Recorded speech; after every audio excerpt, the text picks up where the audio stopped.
আসসালামু আলাইকুম ওয়া বারাকাতুহু এবং আদাব। আমার প্রিয় গ্রামবাসী এবং ইউনিয়নবাসী এবং আমার বাংলাদেশের সকল মুসলমান ভাই বোনদেরকে প্রথমতে আমি জানাতে চাই ঈদের শুভেচ্ছা, ঈদ মোবারক। আর বেশি দিন নয়, আমাদের কাছ থেকে রমজান বিদায় নিতেছে। আমি আশা করি আপনারা সবাই মিলে উপভোগ করবেন, পরিবারকে প্রয়োজন সবাইকে নিয়ে ঈদের আনন্দয় সুন্দরভাবে খুশিভাবে উপভোগ করবেন।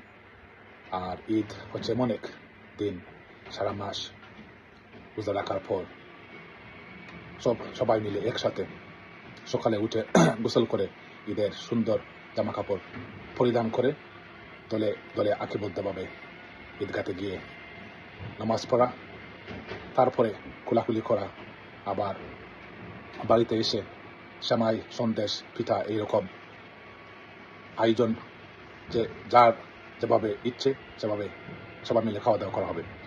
আমি অসংখ্য ধন্যবাদ জানাই সবাইকে, আমাকে যারা মেসেজ দিয়েছেন, আন্তরিকতা দেখেছেন।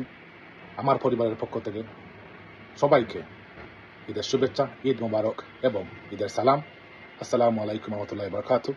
এবং হিন্দু সম্প্রদায়ের সব ভাই বোনকে আদাব। আমার জন্য দোয়া করবেন। ভালো থাকেন, সুস্থ থাকেন। দেশে আসলে আবার দেখা হবে। আল্লাহ হাফেজ।